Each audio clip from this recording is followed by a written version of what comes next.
Office zone. আজকে MS ওয়ার্ডের শেষ নম্বর পার্ট, সেটা হলো 9 ভিউ। ঠিক আছে, আর এগুলি কোনো কাজ নেই। শেষ নম্বর পার্ট হলো ভিউ।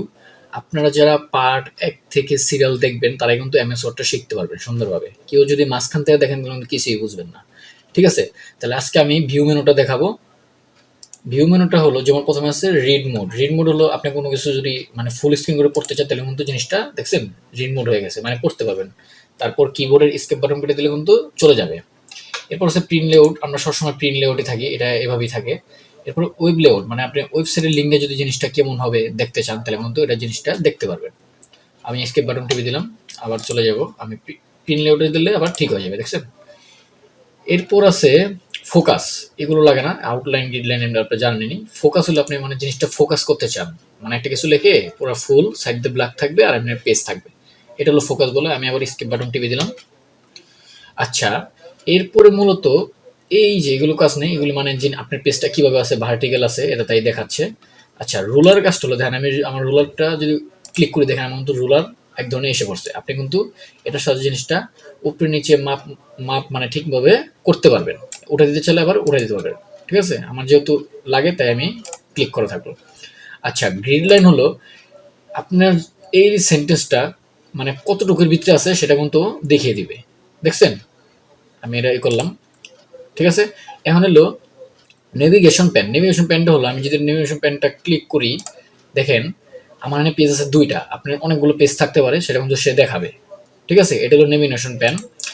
আচ্ছা, এরপর হলো জুম। জুম আপনারা চিনে নি, এখানে 100% দিলে জুম হবে, মানে কতটুকু জুম। আমার যেহেতু 75% থাকে। ঠিক আছে, এটা আপনি নিজে পারবেন। ওয়ান পেজ হলো আপনি যদি ওয়ান পেজ দেখতে চান, মানে একটা পেজ যদি দেখতে চান তাহলে ওয়ান পেজে ক্লিক করে একটা পেজে কিন্তু দেখাবে।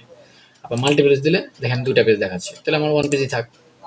আচ্ছা, সবচেয়ে ইম্পর্টেন্ট হলো এখানের ভিতরে আপনার এই যে ম্যাক্রোস। ম্যাক্রোসটা হলো আপনি কোনো কিছু মানে লিখে যদি রেকর্ড করে বারবার ইউজ করতে চান সেটা হলো ম্যাক্রোর কাজ। আমার যেহেতু ম্যাক্রো নেই রেকর্ড করা, তাহলে আমি নতুন করে রেকর্ড করবো, তাই না।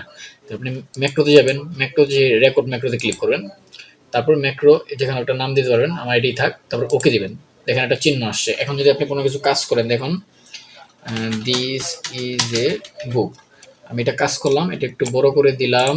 বড় করে দিয়ে দেখেন, বড় করে দেওয়ার পরে আপনি জাস্ট ভিউতে যে এটাকে স্টপ রেকর্ডিং ক্লিক করবেন। আমার মতো রেকর্ড হয়ে গেছে। এখন যদি আপনি কেটে দেন, দেখেন আমি আবার এখন যদি ম্যাক্রোতে যাই এবং ভিউ ম্যাক্রোতে যদি যাই, দেখেন ম্যাক্রো 1 নামে আমার কিন্তু একটা আসলো, তাই না।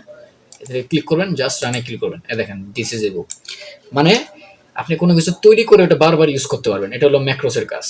আচ্ছা, এরপর আসি প্রপার্টিজ। প্রপার্টিজের কাজটা হলো আপনি এই পেজটা মানে কিভাবে আছে, মানে কিরকম সাইজ আছে দেখতে পারবেন। যেমন আমি প্রপার্টিজে ক্লিক করি, দেখেন সাইজ দেখা নাই, এই যে ওয়ার্ড আছে 80টা ওয়ার্ড আছে, 10 মিনিটস, মানে আপনি পেজটা কিভাবে আছে এরকম আপনি জিনিসটা দেখতে পারবেন। তো মূলত ভিডিও আজ এই পর্যন্তই, আর আমি কালকের থেকে এক্সেল পার্ট শুরু করব, এমএস ওয়ার্ড আজ শেষ পার্ট। তো ভিডিওটি ভালো লেগে থাকে অবশ্যই সাবস্ক্রাইব এবং লাইক দিয়ে পাশে থাকবেন। ভিডিও আজ এ পর্যন্তই, সবাই ভালো থাকবেন, আল্লাহ হাফেজ।